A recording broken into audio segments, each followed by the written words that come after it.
Leonard Guillory. And Mr. Guillory, in cause number 22-40982, on probation for unlawful possession of a firearm by a felon, that probation started last June of 2024. It was a 7-year deferred probation. A motion to revoke that unadjudicated probation has been filed. Looks like the primary two allegations are: one, before the first word is spoken, you can feel this one's different. Judge West isn't just reviewing a file. She's revisiting a second chance she once gave and deciding whether she now regrets it. That you have allegedly committed the offense of aggravated assault with a deadly weapon, June 19th of 2025, and also evading arrest or detention with a vehicle on that same date. The evading, has it not been filed or indicted? Okay. Was it with a vehicle? It was with a vehicle. That's at least what the administrative hearing says, but I don't know that it was a vehicle. I haven't seen anything about it evading. I think it was only the. My recollection was that it was evading on foot. I'm happy to explore it and check. That's okay. Let me look at this as well. And so I'm going to take judicial notice of the court's file in each case. The new alleged offense of aggravated assault has been indicted in cause number 25 DCCR 0902. There's a $200,000 bond set in that case, and there's no bond in the motion to adjudicate. Mr. Lewis has filed motions in each of those cases asking, one, that I set a bond in the motion and that I reduce that bond. And the new allegation, I'm printing out real quick the PC. I'm going to take judicial notice of that. Give me just a second to review it as well. Mr. Coleman has filed a response reply to those motions to reduce, and I have reviewed that as well. Give me just a second. It was on foot, yeah. That's what I thought, Judge. It allegedly Started on a bicycle. Yeah, I don't know where they get the vehicle from. Yeah, they wrote it wrong on the PC even. That's where it came from. All right, Mr. Lewis, do you wish to call your client? No, ma'am. Judge, it's just argument. Okay, go ahead. Judge, as far as with these motions, the motion to set bond, motion to adjudicate, of course, majority of this does deal with this new allegation. As far as the other conditions of probation Mr. Guillory had, it seems that he was doing well with that. He technically was not working at the time of the offense. He had basically a reduced workload. It was a layoff, but they have been called back to come back to work. He's trying to be able to bond out so he can get back to work, possibly even hire his own attorney, or at least be able to take care of his bills and things like that while we go through this process of taking care of this case. So he definitely would like that opportunity, at least by having a bond set on with the MTRP. As far as the new case with the ag assault, understandably, it is will be considered a serious offense.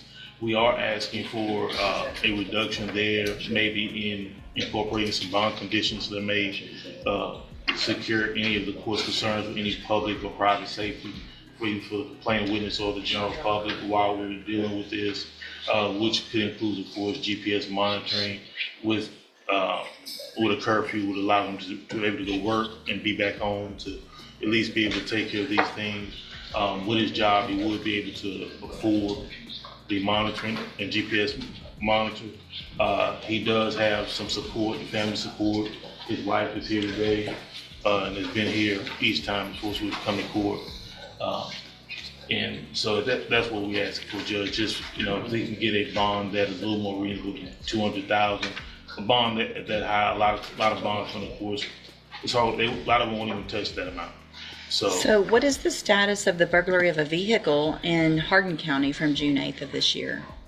That's an allegation in the motion as well. As far as I know, it hasn't been accepted or they've been going to court on that. My understanding. So the main issues that we were dealing with, of course, is what was here. Well, that's obviously, that one is also important to me because that would be another felony allegation while he's on this probation. Let me see if the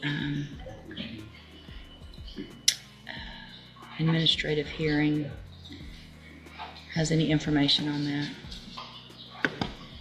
So when the administrative hearings are scanned in, I've noticed that some of them, it'll say see attached narrative or PC or something, and those are not always scanned in. Are you looking at the court copy? It'll say court copy. Okay, so the court copy should Court have copy, it. 'cause, it's not public. Gotcha. No, that's perfect. That's what I needed. Give me a second. I'm going to print this out because it's... For anyone confused, here's a legal punch. Committing a new felony while on deferred probation is basically hitting the self-destruct button. The court can revive the old case and stack on the new ones. Double trouble, legally speaking. So, for the record, I'm taking judicial notice again of all of the court's file attached to the administrative hearing, which was dated June 16th, 2025, which is previous to a second one that was filed with regard to the new aggravated assault case. This one includes violation that he allegedly committed the offense of burglary of vehicle in Hardin County and failed to report his arrest to his probation officer, and then GED, community service, and some things like that. Attached to it is the narrative from the Hardin County officer. Let me read that, and I'll give you both an opportunity if you would like. So this is allegedly a neighbor where the allegation is that Mr. Guillory got in their car, tried to start it and leave, that they confronted him, that he got out, walking up and down the driveway between the trailers, quote, freaking out, striking the trailers in his own vehicle. The officer also noticed kind of some erratic behavior, felt like he was under the influence of some type of intoxicant, which he denied, but it sounds like there was something going on. And Judge, if I may, speaking with him, he said this was an episode where he was under some type of psychosis, dealing with mental health, and checked himself in for treatment shortly after. All right, so obviously I need that information because I don't feel like if that's going on that it would be in the best interest of our community to have a bond at this time. If there's something going on, then potentially we need to have some type of evaluation done ourselves to find out what that is and get that information to me. Based on all of the allegations in the motion as alleged, the burglary of a vehicle, the new aggravated assault with a deadly weapon, and the fact that he's already on probation for unlawful possession of a firearm by a felon, which means he's already a felon in that burglary of a habitation case, I believe. That was a conviction. I'm going to find, based on all of that information, under 17.15, as well as the Constitution, that I can deny bond in the appropriate circumstances. And at this time, in cause number 22-40982, I am going to deny setting a bond in that case, and I'm going to deny the request to reduce the bond in cause number 25 DCCR 0902. And if you will get any information gathered together with regard to any mental issues, obviously that could go into play once we get to whatever point we do on what I'm going to do with the probation in the new case, and potentially for Mr. Coleman as well. If you feel like there's an issue with competency, let me know. It doesn't sound like that's the issue, but if so, just let me know. We'll get someone out there to see him as quickly as possible. No problem. All right, you can go back with the bailiff. Notice how the defense leans into responsibility, job, bills, family support. But the judge isn't grading effort. She's measuring risk. And the question becomes, does ability outweigh danger?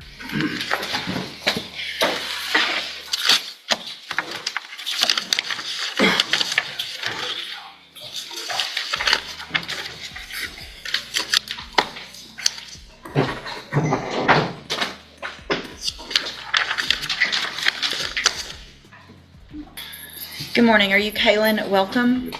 And Mr. Parker, will your client waive the formal reading of the indictment? We will, Your Honor. Mr. Welcome, in cause number 25, DCCR 1156, you're charged with a second-degree felony offense of aggravated assault with a deadly weapon, from July 9th of 2025, and how do you plead to that charge?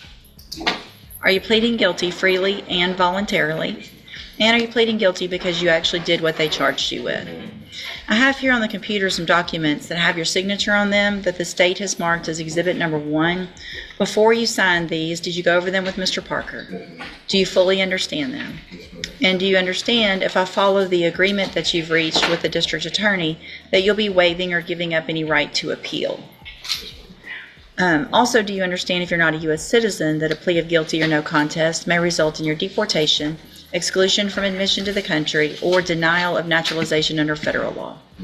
State tenders number 1. No objection. It's admitted. Is there any evidence that Mr. Welcome is not competent? No, Your Honor. All right, sir, I'm going to find that you entered your plea of guilty freely and voluntarily.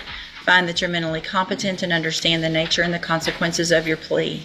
Find sufficient evidence to find you guilty, and at this time find you guilty of aggravated assault with a deadly weapon. Sentence you in accordance with that agreement to a term of 7 years in the Institutional Division of the Texas Department of Corrections. There is a finding of a deadly weapon in that case. You will receive credit on that sentence for any time that you've been in custody that the law gives you the right to receive. I'm going to hand you the trial court certification that shows this was an agreement that I followed, so you waived your right to appeal. I'm also handing you a written admonishment regarding your ineligibility to possess a firearm or ammunition. Because of the judgment entered against you, you're ineligible under Texas law to possess a firearm or ammunition. Possession of a firearm or ammunition could lead to charges against you. Firearm is a legal term, and you should read the written admonishment I provide you to see what devices qualify as a firearm. If you have questions about the laws that make you ineligible to possess a firearm or ammunition, or about how long that lasts, you can talk with Mr. Parker, okay?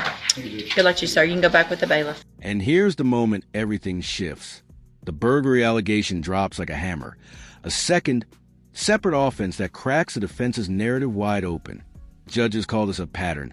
And trust me, they take patterns seriously.